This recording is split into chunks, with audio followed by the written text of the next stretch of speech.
Well, this episode's going to determine whether or not I need to buy eggnog for the rest of the month. It's Romania Black, and buddy. I'm a bit terrified. I haven't watched the preview. I don't know what's coming in this episode. I know we're on episode 24 of Revolutionary Girl Utena, and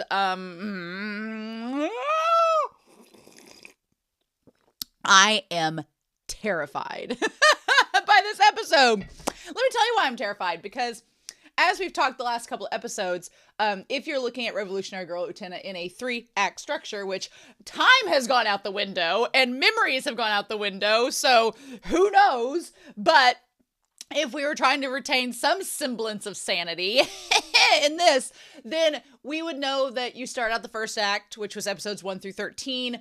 We introduced the characters, we introduced what we thought was the conflict, we got it all set up, and then in came Akio and the prince to make things more complicated in the Black Rose Society, and then episodes 14 through 23 have been all about that. So, to me, you always end your second act, usually. I say always, but usually. Not all stories do this, but good stories usually do this. You end your second act with the setup for the final act. You set everything up for the final act, what the final conflict is going to be. Sometimes the characters are at their lowest point by the end of Act 2, which I'm not looking forward to that. And it just, everything gets set up for the build to the climax and the resolution.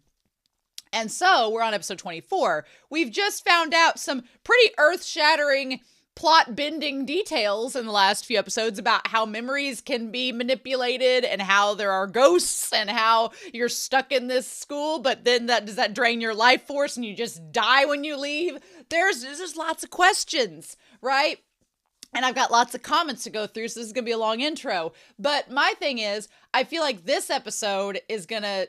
I don't know what this episode's going to do. I have no clue what this episode is going to do. But it's going to set up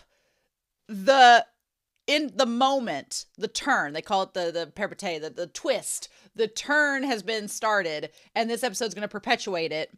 And then episodes 25 and 26, I feel episodes 25 and 26, maybe even this one too, are going to be rough. Because here's what I think is going to happen. I think that Akio is going to gather Anthe to him, and possibly Anthe might leave Utena to try to help her. I don't know. It's possible that Utena's going to find all this stuff out. It's possible all their memories are going to be wiped. Akio, if they all have the ring on, does that mean Akio gets access to their memories and he can wipe them out and they all forget each other? Memory wiping is one of my least favorite tropes in fiction because memory is so sacred. It's so inherent in our storytelling. That's why diseases like Alzheimer's, dementia are so terrifying, because they destroy your memories. Anytime that people's memories are tampered with, it makes my skin crawl and it makes me want to like crawl outside of myself and flip my body inside out and just go sit in a bath.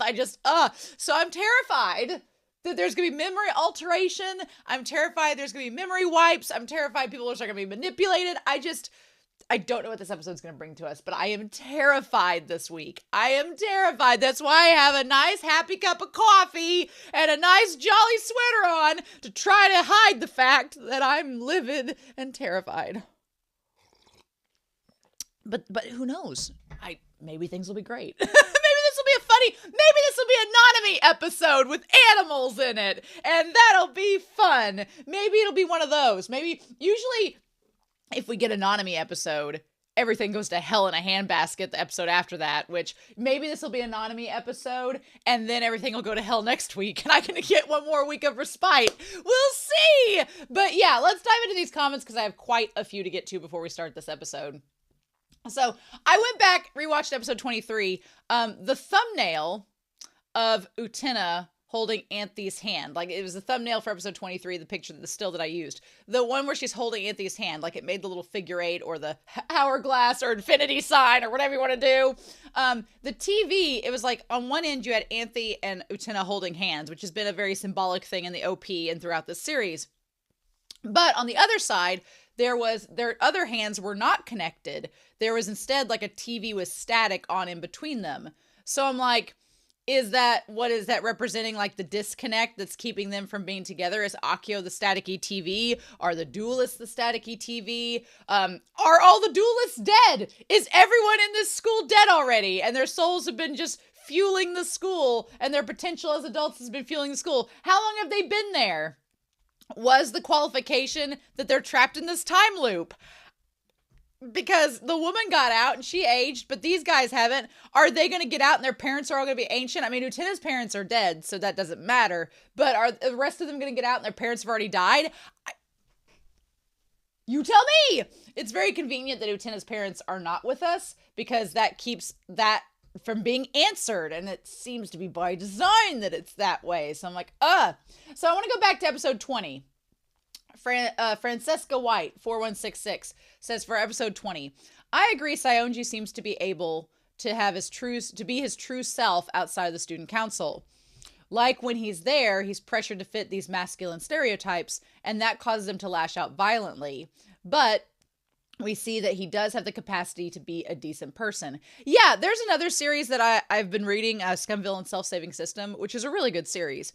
But one of the things the author does is evaluate like gender stereotypes and gender roles and tropes. And one of the characters tends to act out more violently, but it's because they're being denied or being not allowed to be their true authentic self. And it's like, oh, okay. So it's like, it's very much, yeah. And if you've ever watched, like, I'm a huge RuPaul's Drag Race fan, a lot of testimonies and narratives talk about from the contestants that like they were violent growing up sometimes because they weren't allowed to be themselves. So it very much seems like a Saionji situation. Francesca also says, an interesting parallel in this series is Wakaba and Nanami. In the Nanami duel episode, if you remember, the commentary for it was how Nanami feels she's not special, but views Toga as special. So she clings to him for her own self-worth. And I'm like, girl, you are the moment, the fashion icon. You are special. How dare you? Anyway, then there's Utena, who draws her self-worth from emulating her prince. I think it's fascinating how in many instances there are girls in this show who drawing their self-worth, not from within, but from their proximity to men. The only instance of this I can think of in opposition in the direction is Saionji, who I also view as gay. He draws his worth from his proximity to Anthe and beating Toga. So I guess in this instance, he is trying to get his self-worth from a man. So yeah, I mean, this whole series, it feels very much like the underlying feminist statement of, girl, you don't need no man. You are enough yourself. You are knuff without kin, you know? And that transfers over to Saionji as well, because he feels his self-worth is tied to Toga. So make what you will of that. I guess my response to it, because they were commenting on episode 20 and we're now at episode 24. Where does Mikage fit into that? Is, you know, where is his self-worth tied at? I guess his self-worth, you could say, is tied to a man, or a boy in this case, in Mamiya. But it's like, you know, I guess also you could say that because he was trying to draw his self-worth maybe from, you know, Takiko, the woman, he had to die. I don't know. I think Mikage's interesting with that, because it seems like he ties his self-worth again to Mamiya and to someone else, rather than from within. That's kind of the thing. Mikage doesn't drive his self-worth from within like he should. He gets it from someone else. But yeah, that's so fascinating. And exactly, they're drawing their self-worth from these men. These girls just need to, like, you don't need no man. Quit it. Ira S. says in episode 20, what I find interesting is that Wakaba being special, though the source was having a secret with Saionji, actually had nothing to do with him from the outside. He didn't make her do better at school, or be more social or popular with others, like seen in the picnic moment where Wakaba seems to be in the middle of a group. It was all due to her being happier, but also feeling special and like she matters. She was more successful all on her own due to her own mindset, and others saw it too. So it's tragic when she loses the secret that she also loses her confidence and self-worth, which is why it's so important not to tie your self-worth to others. But Wakaba's so young, it's no surprise that she isn't there yet. And I feel like that's part of it too. I feel like Akio is manipulating a lot of these characters because, one, they're traumatized, but two, they're still young, so they may not have learned yet that your self-worth isn't tied to others but yourself, and he's exploiting that and taking advantage of it. So I do think that's a huge moral theme to talk about. So yeah. Ira S. also says it's not a big thing, but something that made the leaf carving even more special was that Wakaba gave him the money for lunch or something, but Saionji actually bought the carving kit, and Wakaba later looked at the box and saw it was the exact amount that she gave him. And then there's our fool of a boy Saionji, who doesn't understand why giving away the hairpiece would hurt Wakaba. So yeah, it's just, Saionji is such a disaster character. He doesn't get it. It's like, oh, you fool. How could you not? And then Ira S. actually this week, they beat Olivier to the episode commentary. Episode 20 from Ikuhara, Wakaba flourishing. Love isn't a word that describes a fair relationship. Love is a word that describes a monopoly. That's why we refer to the ego as love. And then the Japanese word for love is I, which sounds like the English word of I. And this is a bit of a play on words to tie love to the ego. Love is by no means eternal, because after all, if the ego went on eternally, we would break down emotionally. And yet, she would not learn until much later that love is precisely that which can be lost. And that ties so much to this last episode, because it's the idea of the sister of Tokiko, of Mikage, of trying to find eternity, the power to revolutionize the world. It's trying to make memories eternal and to keep that love eternal. But as you know, Mamiya,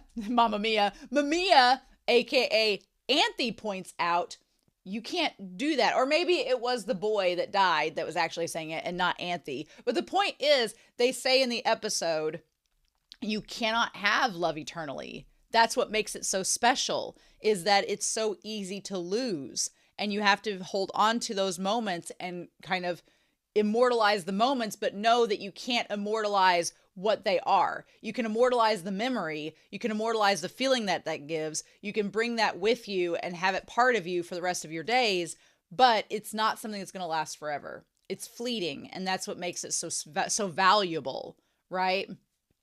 And that's what this show is talking about, that, you know, and then it's like, you know, the power to revolutionize the world is maybe perhaps the power to recognize that the love between Anthe and Utena is so delicate and fleeting. It could be gone in an instant, but that's why you have to savor it so much, because it's not always going to be there. And you've got to work with that. And that sounds really sad and bittersweet, and makes me think the ending of this show is going to be really sad and bittersweet. And I'm like, show, don't do that. But it's probably going to do that. But that, God, I feel like Ikuhara is foreshadowing so much of what's to come in these commentaries. And I'm like, okay, I'm glad I'm reading some of them after the fact, because I can connect them now to the episodes that happen in the future. But, oh, that one's really, really good. So thank you, Ira.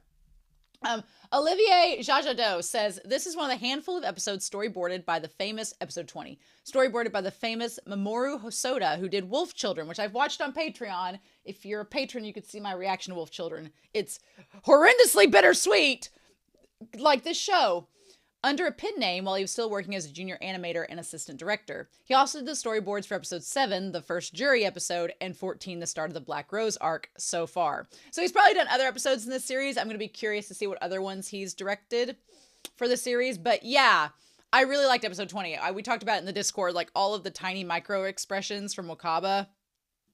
So good. But thank you, Olivier. Or Oliver. And then the last two comments. The first one is from Jeanette Cho.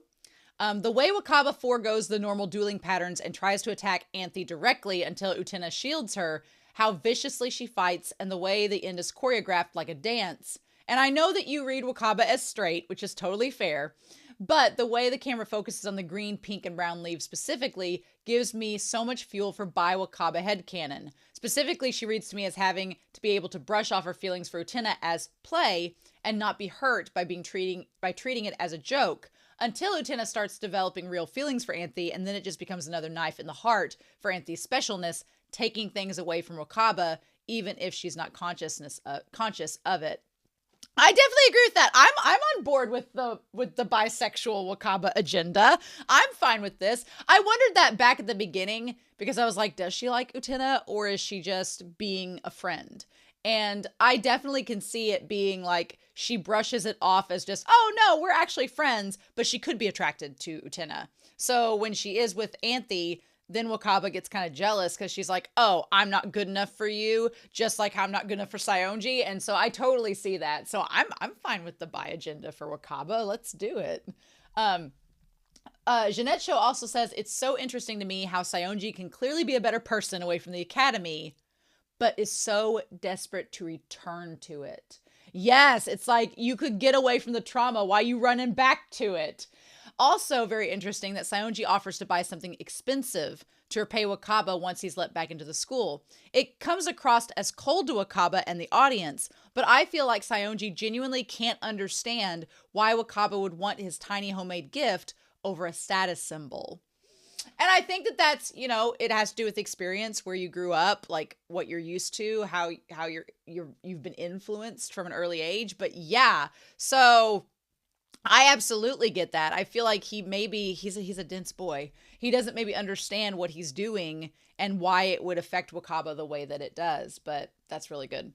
And then the final comment I have is from Alex Cornejo that says, I'm sure I'll never understand all the intricacies of Japanese honorifics. Me too. But I feel Saionji calling her Wakaba-kun rather than something like Wakaba-san is the signal that he's friend-zoning her hard. I agree with that. It's kind of sad that Utena's two best friends, Anthy and Wakaba, can't get along. Maybe that's why Utena is doing the bridge pose so often. If she can't be a metaphorical bridge between them, then she'll be a literal one. Either that or she's a hyperactive monkey girl that just can't sit still while having a conversation. Honestly, with the kind of humor this show does, either one counts as correct. Yeah, we had a discussion someone shared a piece of art from social media for Utena, and it was talking about how Utena is kind of ADHD, and I can see that. One of my friends is ADHD, has ADHD, and she tells me all the time about it. And so a lot of the things she describes, I'm like, no, that kind of fits Utena, so I can see that. But also I like the idea of her in the bridge pose, because then in last week's episode, she's doing the bridge pose again to try to like bridge the plots together and like connect the dots. So it all works out. The show is a fun way of using imagery, that's for sure. But oh my God. So yeah, thank you for the comments, but I guess we've talked enough. I'm just genuinely scared about this episode. I'm genuinely scared about the next 3 episodes, because I feel this episode is going to end the series is going to end either bittersweet or in a good way. It's just going to drag us through hell and back to get there. And I don't want that, but it's going to happen. So anyway, I hope y'all are excited for this episode of Revolutionary Girl Utena. I'm terrified, but maybe it'll just be a Nanami episode and we'll be okay. So we're going to get started and see what happens with Revolutionary Girl Utena episode 24. Say a prayer for me, y'all. And we're going to do that here in 3, 2, 1, and let's go.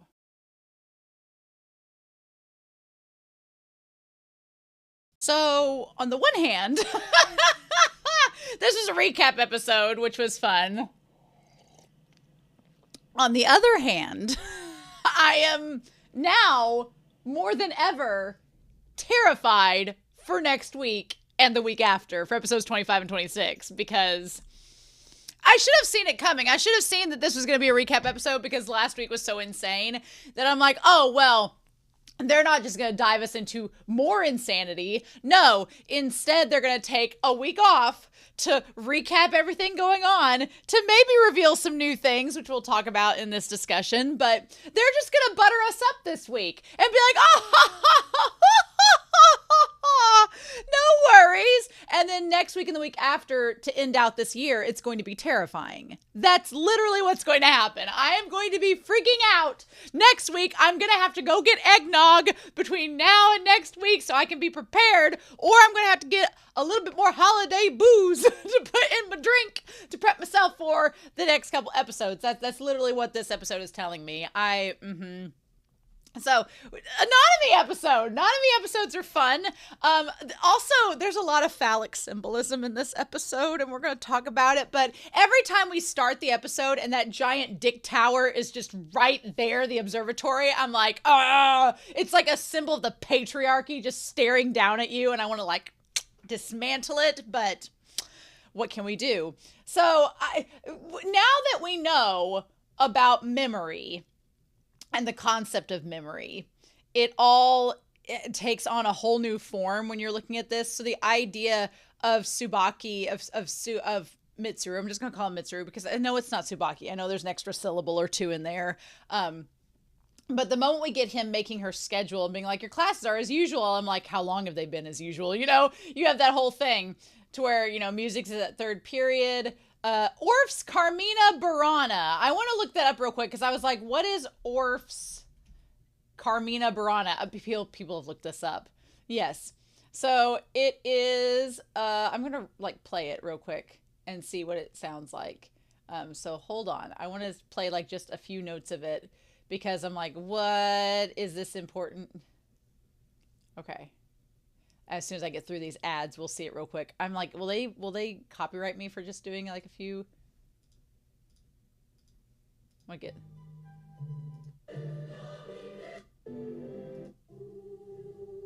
I'm going to look up what it is. I don't want to get copyright. So Carmina Burana was composed in 1935 and 1936 by Karl Orff, based on 24 poems from the medieval collection Carmina Burana.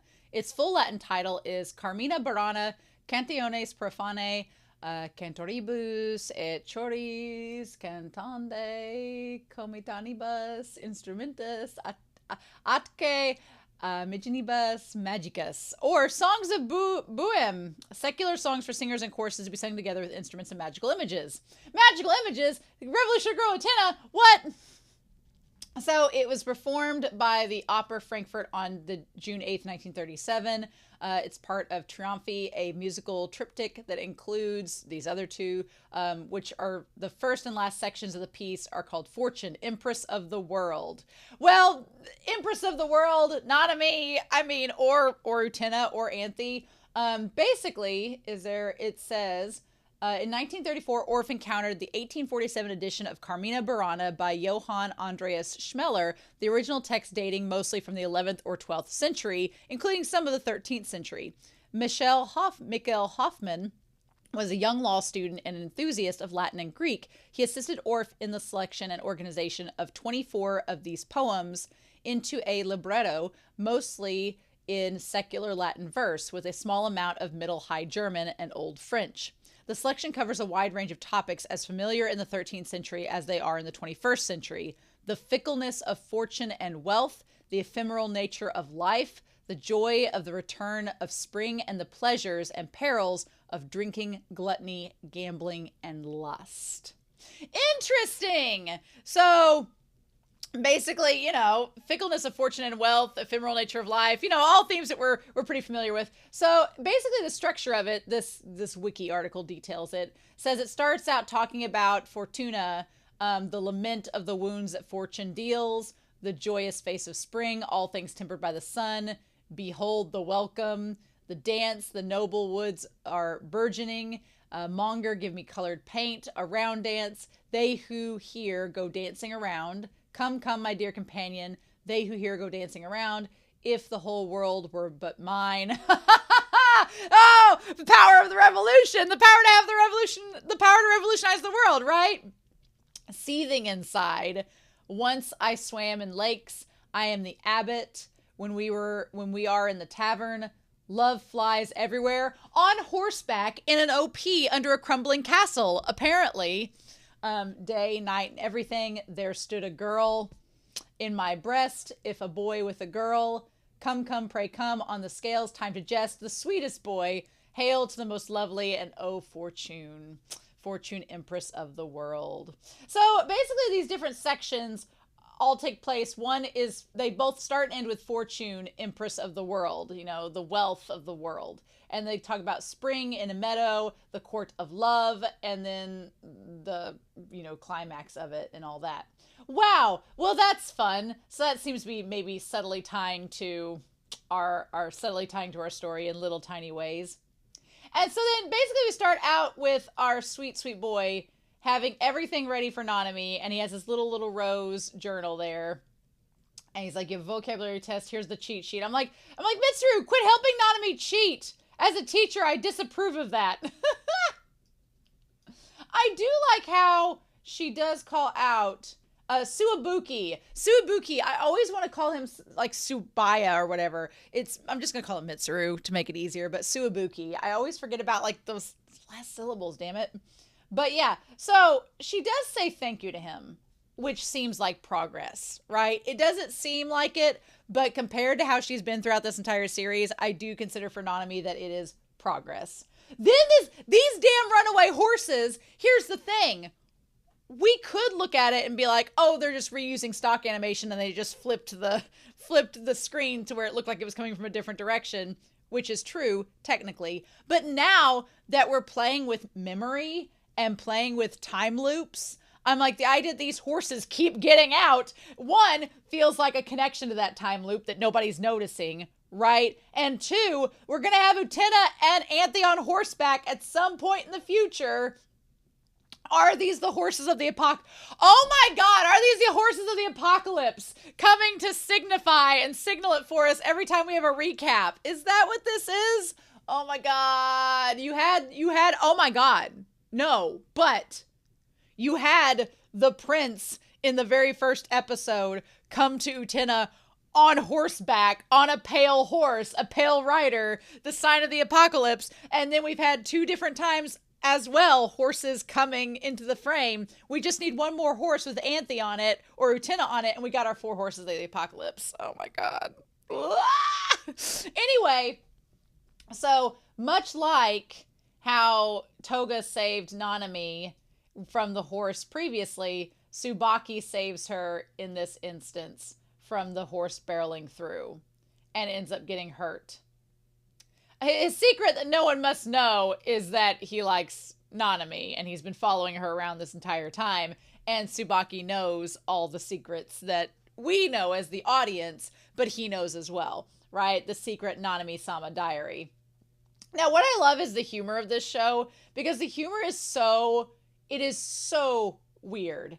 It is so bizarre. The humor in this show is so dry and weird that you either are going to appreciate it and get it, or you're not going to get it. I appreciate it. I get what it's doing. And I'm like, okay, show, I see you.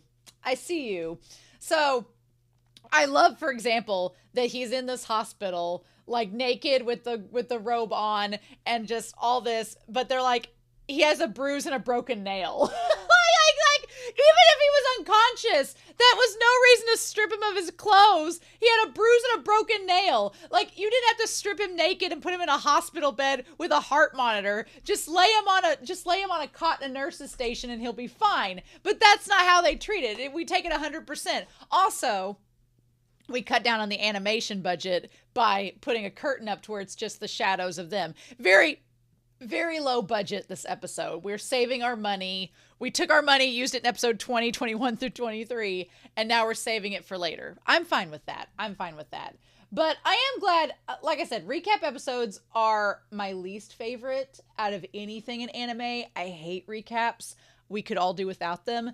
But somehow Revolutionary Girl Utena finds a way to make the recaps enjoyable and also to add some new content to it. Something to make it fresh, something to make it different, to where you're not watching the same thing over and over again. Because who wants to do that? We've just spent the last how many weeks watching this? And they didn't even really recap anything from the Black Rose arc.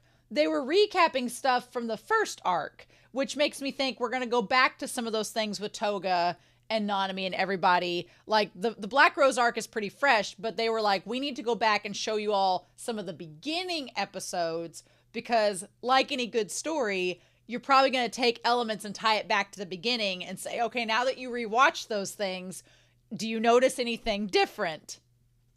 And so we need to go back and look through that and see if we do notice anything different. I think it's interesting that Anthe, here's my thing. I don't trust Anthe at this point. And it's not that I think Anthe's evil or anything, but I can't trust her. Because now that the curtain's been pulled back and we've seen she has the power to shapeshift into Mamiya, I'm like, we don't know what she's capable of. We don't know what, I mean, here's my thing. I feel like Anthe doesn't have a lot of options. She's trapped by Akio in this situation as the Rose Bride, or however she's gotten into this situation as the Rose Bride. It might not be Akio's fault, but she's trapped in this position. And I feel like she can't act the way that she wants to because of the position that she's in. And so my distrust of her isn't because I think she's malicious and I don't think that she's evil. I think that she's in a position where she's going to be forced to do things that she doesn't necessarily want to do, but she's going to put on a smile and do them because she thinks that that's her only option.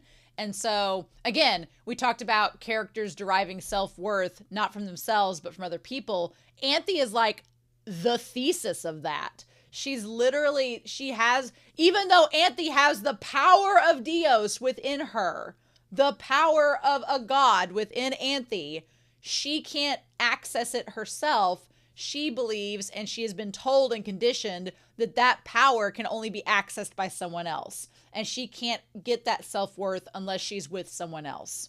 Whether it's Utena or Saionji or Toga or whoever, or Akio. And I'm sure Akio's conditioned her to think that.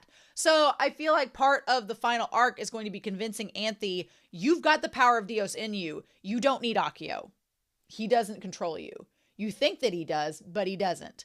And I don't know if Utena is going to help her figure that out or if she's going to figure that out herself. I'd like for her to figure it out herself, but I feel like it's still connecting to that same theme.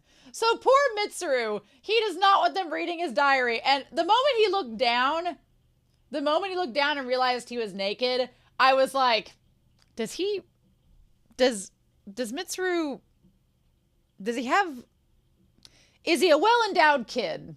And I don't like saying that phrase, but that's what I was thinking. And that's what the show has made me say. So I can't help it. But I was like, one part of me was thinking, have these students been here in this time loop forever?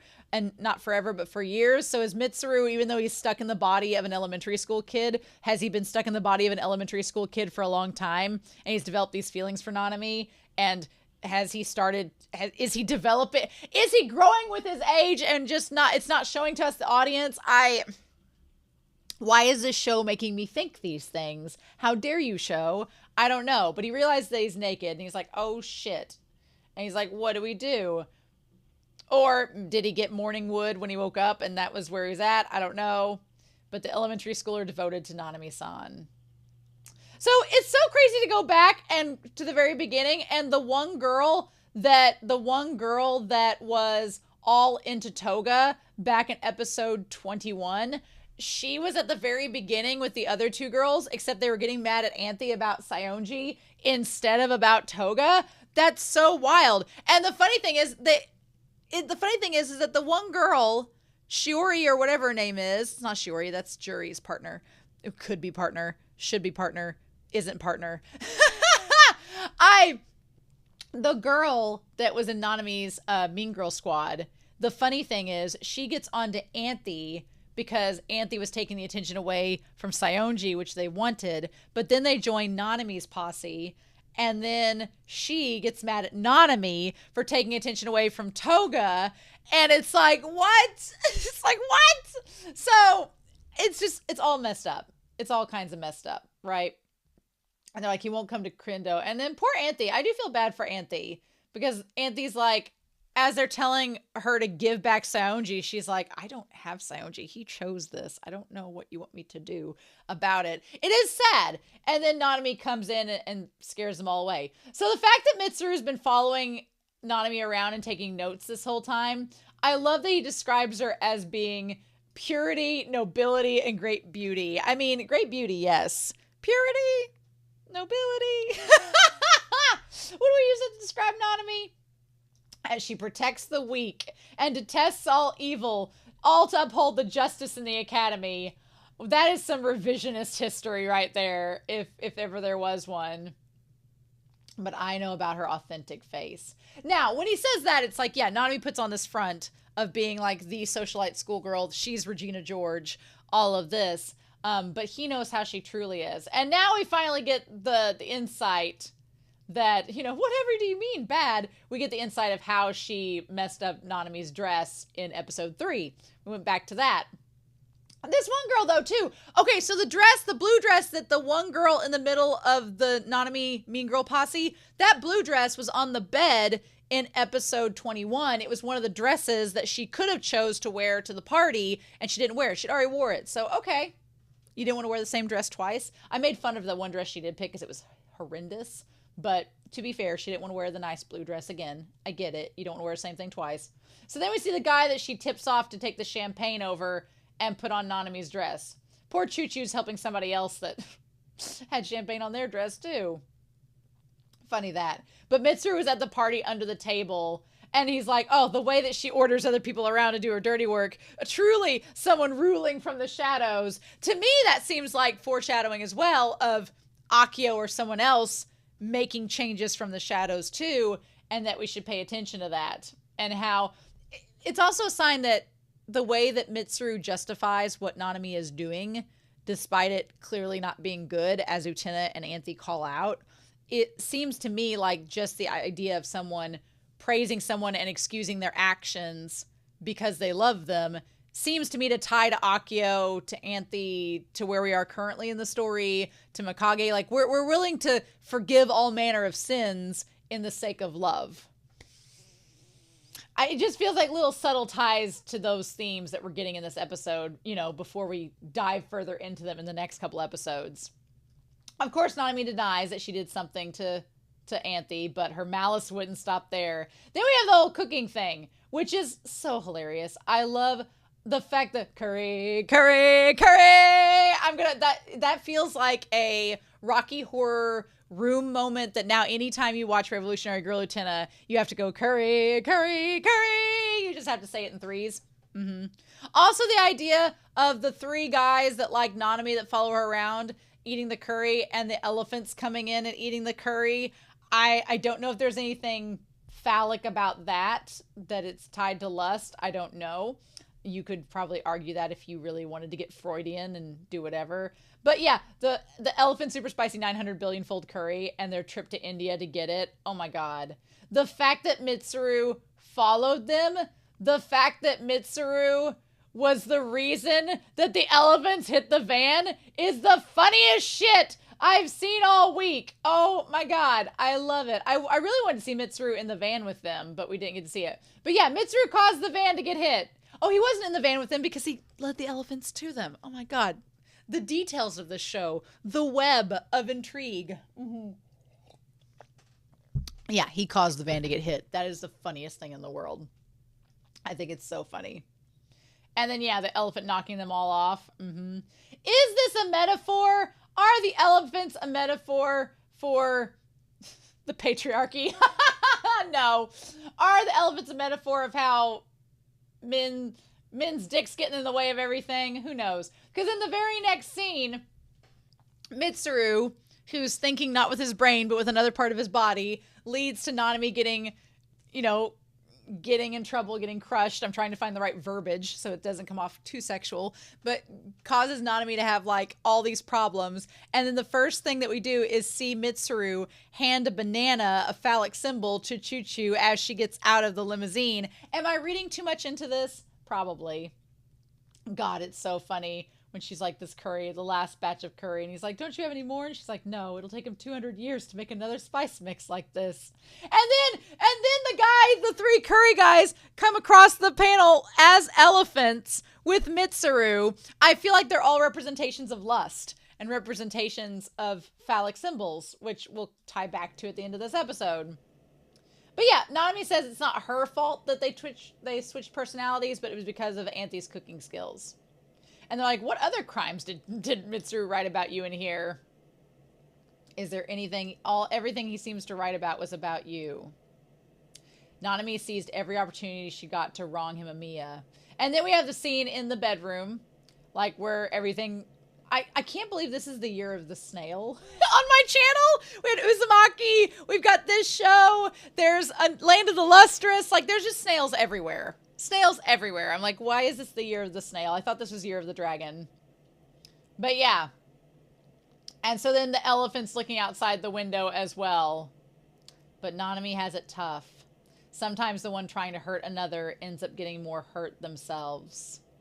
Which, that has been a theme throughout this series, is the idea that these people trying to get back at others just end up suffering, if not more, than the person they're trying to get revenge on. So, the show making little subtle digs at the themes that are present in the episode. What? But yeah, all the snails. I love it. And the mongoose and the octopus. everything. So yeah, they're like, you really are evil. And she's like, evil? Me? You've got to be kidding me. I was the victim that time. And so Nanami-san has treated Himamiya as her inner enemy. But I like that, you know, Nanami tries to say that she's the victim there. And they're like, she hates Anthe, but... And I wanted them to go into more detail with it, but it felt like they were holding back. They're like, Nanami-san has treated Himamiya-san as the enemy, but... And they're like, no. She's like, I don't treat you like you're my enemy. I like that we had the seeing eye chart to be like, no, can't you see this is the theme of the show? Can't you see? They do no, and stop. She's like, I don't treat you like you're my enemy. And they're like, you can't play dumb about this. I feel like that image of Mitsuru grabbing his hair in his hands, being like, oh my God, they're about to expose all my deep, dark secrets. That has to be the thumbnail, if it's possible. There's a reason for that. A profound reason, which I must never speak of to anyone. So I felt like at that moment, I'm like, so Nanami is treating Anthe like the enemy because of the connection to Akio, right? And Mikage and all of this. Aren't you going to talk about that? And then the show goes, no. And I'm like, what? No, why wouldn't we do that? Well, tell me the secrets. And she's like, reason. And they're like, yeah. And so then it takes a commercial break. And I'm like, no, we need to know the answers. And then they don't give us the answers of her big reason. Instead, her and Utena start fighting while she tries to get the diary back. And I'm like, show, you are so evil. You are so evil, show, for not telling us. And poor Mitsuru is like, oh my God, what are they going to do? You animal, you fiend, you thug, look who's talking. And at first, I thought that Anthe was shushing them because Mitsuru was supposed to be asleep in that moment. But no. Instead, it's Choo-Choo they're worried about. They're not worried about the unconscious kid behind the curtain. They're worried about Choo-Choo and his little grinding teeth, right? Oh my God. Like a rope bridge swaying in the wind. No, it's the creak of a swing by the sea. So Nanami and Utena are distracted by Choo-Choo's snoring. And there's roses on the desk, you know, like you do. And then Utena grabs the diary and she keeps reading to see what it says. And so then we have, I can't believe he was under the table with Toga there. Like they couldn't tell. The man who was once ruler of the student council, Toga Senpai. So basically Nanami's reason for considering Anthe an enemy, according to this diary, is because she loves Toga and she doesn't want Toga sharing any of his love with anyone else. And Toga, with the whole Rose Bride and the revolutionizing the world, is devoting too much attention to Anthe for Nanami's liking, right? But conversely, Mitsuru wants to become... Toga Senpai is the one and only who can live up to Nanami's standards. And then we had the whole scene with the kangaroo. Oh my God. Crazy time. Though I'm still inexperienced, someday I want to be a big brother like Toga. So there is an innocence to this where, I mean, we're going to read into it more when we get to that scene at the end of this. But there is an innocence to it where there is a part of Mitsuru that he doesn't necessarily want to do anything sexual with Nanami. Again, we're going to get to that last scene. Don't worry about it. But he doesn't necessarily want to do anything sexual with Nanami. He just wants to have that like eternal bond with Nanami like she has with Toga. Because even though Toga is the scum of the earth in a lot of things that he does, he still is Nanami's brother and she still loves him.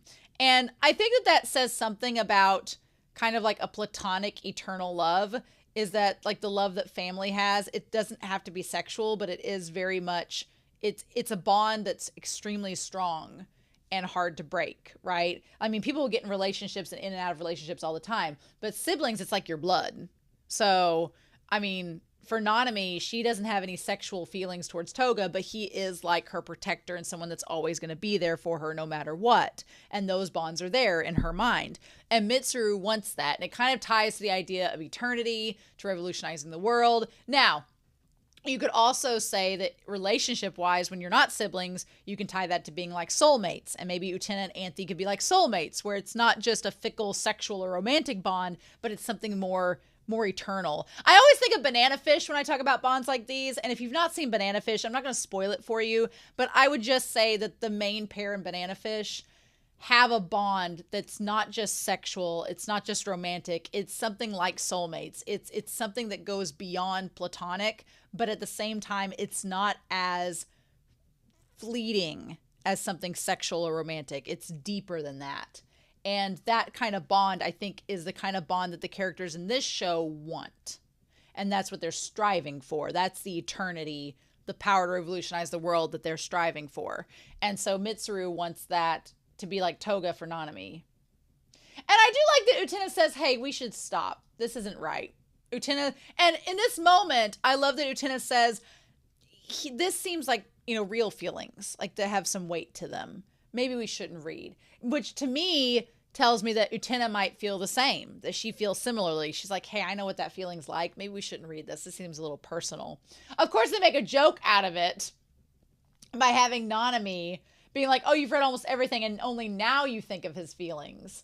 And then you have Nanami on the scale weighing those feelings, which is a fair point. You've read up until this point and you opened up the diary and started reading. You didn't think anything then, but now you do. So I see it both ways, right? But the scale joke and then Nanami being worried that she's heavier because, and then I also thought I was like choo-choos, on the thermometer of things heating up.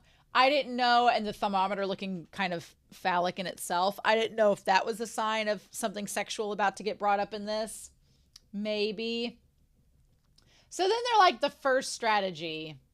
Now, again, we don't know who was following. Now, the question is, was it Mitsuru following her that got her nearly hit by a car? Was it Mitsuru or not? The show has not clearly said that. They lead us to believe it might have been, but we don't know. But what is there is the idea that she wakes up and it does make it seem like it was Mitsuru's plan for her to get hit by a car, which is insane.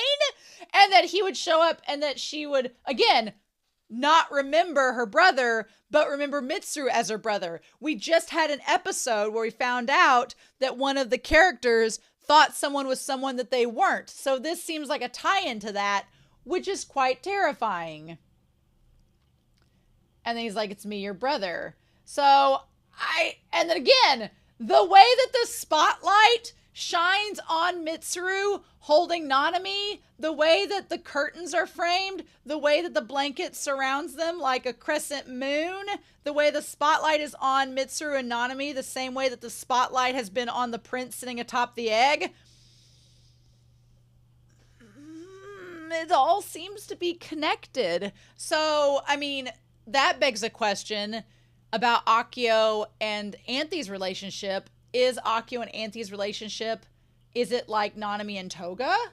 Or is it like Mitsuru and Nanami here, where it's not real and it's all fabricated? We don't know yet. We don't know yet. It's fine. Everything's fine as everything's on fire behind me. It's all good. Oh my God. But yeah. And they're like, well, what's this? Beat me. And then we see Suwabaki in his little rose Otari Academy slippers with his little toe, with his little, again, we've talked about the Greek mythology tie into this series. He's in literally a toga, like a Greek god or person from Greek mythology. Sure. And then she's like, I'm going to expose all your evil plans. He's like, they're not evil plans. I just wanted to become a man worthy of you, Nanami-sama. She's like, you horrible little thing. Now, I don't know the significance of the window decorations. If the window pane and that has significance to it, I don't know. It's a very intricate design and it seems pretty unique. I think it's interesting that Nanami is the one exposed outside the curtain and Tsubaki is under the curtain. Utena's holding her back. Anthy keeps reading the diary. So I don't know if there's significance to Anthy reading the diary and what she's finding out in it about the strategies. But they're like, calm down, Nanami. And if you get too worked up, you'll turn into a cow again. And then it's like the second strategy. Next time, Nanami becomes a cow. My favorite part about this is I think I can handle it like this. Like you just, like Mitsuru just woke up and it was like, oh yeah, Nanami's turning into a cow. Here's how I'm going to work it to my advantage. I'm like, wait, what? That is not the first question you should be asking. Also, the fact that he was going to turn into a cow with her. I mean, here's the thing. There is two ways you can look about this scene of him becoming, like him standing in the middle of them, like keeping Anthony and Utena safe. Also, Nanami's cow face is the most terrifying thing in the world. I'm just putting it out there. It's like American Werewolf in London terrifying. We don't talk about it enough, but it's there. But when he stops her from attacking Anthony, he's like, if you become a cow, I'll always take care of you. And I'll stay here with you, Nanami-sama. And so then he becomes a cow too. Or I guess it would be a bull in this case. There are two ways that this could have gone. And two ways you can look at it. And it's interesting in two ways. So one, I'm glad he becomes a calf and not a full-sized bull because that has sexual implications. And I wasn't ready to face those. I'm like, they're all minors as far as we know. So I was like, I don't know how to feel about that. But he becomes a calf that is smaller than Nanami. So to me, that was saying a couple of things. One, it's the idea that he's like, I'm always going to be with you. I'm always going to love you no matter what you are. And I'm okay being the same as you because I care about you. To me, that ties into the fact of like how Nanami feels about Toga. No matter what Toga does, no matter if Toga doesn't reciprocate her affections, she's still going to love him because she's his sister and he's her brother. And Mitsuru wanted the same type of relationship where he's like, even if you're not going to reciprocate those feelings to me, I still want to love you and care for you like a sibling. So it almost seems like Mitsuru takes on the position of Nanami with Toga in that moment. And it ties to the Dona Dona Dona song about the calf. Because what was the lyrics there? That it said, the adorable calf is to be sold, and it looked on with mournful eyes. So it ties back to Nanami's dream, her nightmare, where she's getting sold off, and the sibling sells her, but she still loves the sibling despite all that. Even if Mitsuru is a calf forced to be a cow alongside Nanami, they still are willing to do it, even though they know that love may not be reciprocated. They're still willing to go through with it. So why is this recap episode bringing up all these themes? It's still messed up that he wants to transform into a cow to be with her. Right? Anyway, at that point, Mitsuru's like, and I like at this point, when we go back, Nanami is holding Mitsuru back from getting to the journal, which is hilarious. Like, the tables have turned. And they're like, don't be such a sore loser. And they're like, don't look. Now, at the same time, we're going to get to this scene. At the same time that he says, don't look, he's referring to the diary. But at that same moment, his robe falls. And as the robe falls, in that moment, they all like go, oh.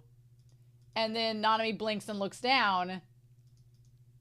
And then we get an elephant crying out. And Choo Choo waves a bell like ding dong. Is that suggesting that Mitsuru has a giant penis? Probably. And what's worse is that Nanami, like, freaks out about it, has her poor innocence, like, oh my gosh, I've seen a young man's penis. And she flies out the window, literally from it. Like, the power of his penis has flown her out the window. Now, do I feel uncomfortable about that because they're supposedly all underage? Yes, highly. I was like, oh God, we're going to have to talk about this. Why, show, are you making me talk about this? But we're here. We can't go back. And then she wakes up and Mitsuru is writing in his diary, the 24th strategy. And he's like, oh, you're conscious. And she's like, what were you writing? And he's like, oh, you fell behind on your schedule. And so we have, like, again, the rose mosaic, the diamonds, the weight of everything. He's like, I've been adjusting your schedule, like adjusting the weights. She's like, how is it looking? I want to see. He's like, I'll fill you in later. You don't need to worry. And then she takes the book and says, well, then I'm helping myself to that. So she hasn't forgotten, which I like. Because, you know, the head injury and everything, you think, oh, well, she's forgotten what's happened. And she's like, no, no, no, no, no. She's like, so you do have nasty things written in here, huh? And then she sends in her posse, and she makes them restrain him. And he's like, Yamaro. And she's like, let me go. And she says, the 24th strategy. Which, again, signifies a couple of things. One, the 24th strategy means that there's been a lot of different strategies going on. The concept of time looping. 24 hours in a day. We've come full circle for a day. The rest of the series is going to be wild, isn't it? Isn't it? It is, isn't it? This is our last moment of peace, wasn't it? Wasn't this our last moment of peace? Oh my God. And he's like, I'm done for. If she reads that page, I'm done for. So then we have the Shadow Girl showing up and saying, I'm utterly done for. I have a secret I can't keep hidden anymore. And it's that the king has donkey ears. And they're like, the king, donkey, you say? So when I think of donkey in this context, we've talked about people transforming. I think of Pinocchio. I think of Pleasure Island and all that, which is connected to lust and desire, and body horror, which we've gotten in this series. But the idea of the king, because donkeys are usually seen as common, is probably the word I think of. They're seen as common, and they're not majestic like a horse that we've seen. They're not special like a unicorn. They're donkeys. They're common. They're utility creatures. They're used to do work. And so the idea of saying the king has donkey ears very much seems to be adhering to the idea of people wearing a mask to hide who they actually are. Being like, at the end of the day, the king may have a crown on his head, but at the end of the day, he's no different than a donkey he's no different than the common person. The crown just makes them seem like they're more than what they are, which would tie to the idea we talked about with Wakaba's episode about being special. And it's the idea of you are who you are. If you think you are special, you are special. Someone around you doesn't make you special, but we as a society let people give us those labels that make us believe we are or aren't special. But that's not the truth. At the end of the day, we're all the same. We just give each other labels that make us believe otherwise. So they're like, oh, sorry, not donkey. And the Shadow Girl says, the truth is, I'm a monkey hiding behind a girl's face. And so back in episode 22, not episode 23, but episode 22 was the episode with Mikage. And the Shadow Girl's story was talking about how Mikage was, I'm a robot, but I'm good at capturing the monkeys. I'm good at my job. I'm not lonely because I have all these monkeys and I can get them whenever I want. Which now, looking back, seems like it's talking about the idea of I can fool all these people into thinking that I'm something that I'm not. And I won't be lonely because I can fool all these people into following me. Just like how this monkey is hiding behind a girl's face. At the end of the day, we're all human. And so we're all these base creatures at the end. And they're like, well, how shameful. She'll never be married now. And then it shows the monkey getting captured in the net. And then there's those three guys again doing curry, curry, curry. And they're like, we've captured the monkey. And then the robot that captured the monkey, which we said Mikage was really good at doing, was capturing monkeys. They get back in the UFO. We're back to aliens. We're back to aliens. We're back to spaceships. We're back to all that. And then they fly off again in outer space again for the second time. Let's do the time warp again. So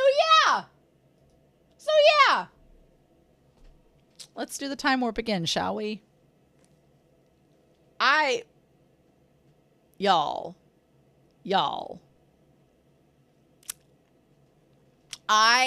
For a recap episode, this one wasn't bad. Definitely insightful. But I'm not joking when I say I'm terrified for episodes 25 and 26. Now more so because they gave us a break. They were like, here's a break, here's a recap. Hopefully you were paying attention, because now all hell's going to probably break loose with episodes 25 and 26. I'm sure all hell will break loose for the rest of the season, but I feel like 25 and 26 is going to be the end of Act 2, and it's going to be terrifying. but we'll all get there together, so it's fine. So anyway, I hope y'all have a wonderful week. Please stay safe. Take care. I'm going to go get some eggnog or booze and get ready for some good holiday watching of the rest of this year with Revolutionary Girl Utena. And I'll see you all then.